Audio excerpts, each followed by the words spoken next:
I want to start off the video by wishing everybody a happy Super Bowl Sunday. Big game today, and there's a lot of news to talk about. I'm going to hit some hardware news from Samsung and Apple, and then I'll get into some Super Bowl stuff in terms of the networks. So, pretty much most of this is going to be rumor and speculation, but I will tell you what I feel is more factual and I can be more confident in giving you guys.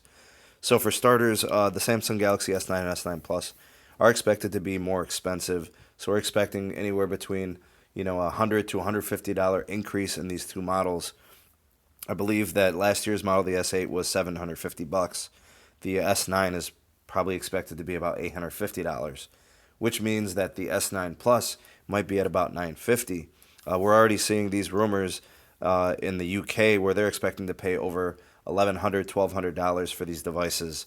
And we all know that they pay more for these phones, but that really puts it up there. So in terms of like hardware expectations, the S9 single camera, S9 Plus two cameras, the S9's battery 3,000 milliamp hour, and the plus size 3,500, 6 gigs of RAMs, or 6 gig of RAM for the S9 Plus is expected, while 4 gig of RAM for the S9. So pretty much that's all we really know for sure. Features wise, we're hearing stereo speakers, but that's not a given. We'll have to see what happens there. A new facial recognition system for both models, and then a centralized fingerprint scanner is expected as well. We're also expecting to see an S9 active, so that'll carry on tradition. We are expecting from the processors in the US and China the Snapdragon 845 from Qualcomm, and then the Exynos 9810 for all other international markets. Display sizes should be the same, 5.8 inch for the smaller variant and 6.2 inch for the larger variant. Expect the Infinity Display design. The camera is going to be the big thing, camera performance for these phones. Super slow motion, 480 frames per second at 720p. So, and they're also going to have this versatile variable aperture setting. So 2.4 and 1.5 aperture. That should really help with low light video capture and still image capture. So that's kind of going to be the big calling card for the Samsung Galaxy S9 and Plus. In terms of Apple news, just some processor news. It looks like they're going to be sticking with Intel for all of their processing provisions. They're going to step away from Qualcomm. I know they have some legality issues with the company, and this does kind of put them in a bad spot. I think Qualcomm does a better job of having more up-to-date LTE capabilities. So the 4x4 MIMO that was expected in the next generation of iPhones might be compromised because maybe Intel won't have that provided. So Qualcomm's a little more 5G ready, while Intel probably is not. But if Intel gives them the better price on the contract, Apple's going to do what's best for the bottom line. Now, for 2018, a lot of people are predicting three models of the iPhone, one of them based on the iPhone 10. So it'd be a focus on the display size, the battery size. The smaller variation of the next generation of iPhones is probably going to be more similar to the iPhone 8. Not sure about the design on the display, if it's going to be like, the bezel-less or whatnot, but we'll have to wait and see. What they are expecting is that the iPhone 10's production is going to go down 50% here, and that basically means that sales have been lackluster.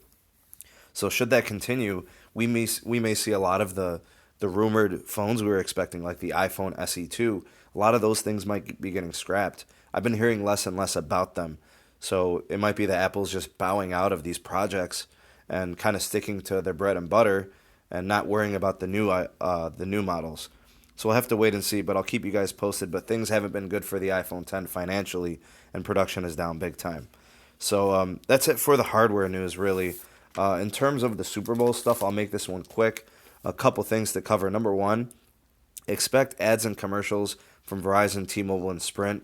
Absent from that list is AT&T. I haven't heard anything from them. T-Mobile's ad is supposed to be 60 seconds, so that's a full-length commercial. We'll see if they target any of the other carriers, which is usually what they do. Verizon has been very secretive. They haven't leaked their ad, or T-Mobile for that matter. Sprint, actually, you can see their ad online, so you could check that out if you wanted to search for it on YouTube.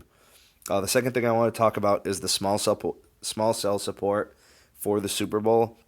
So this is 2 years in the making, upgrades and readiness for the Super Bowl. They've installed 250 small cells in total.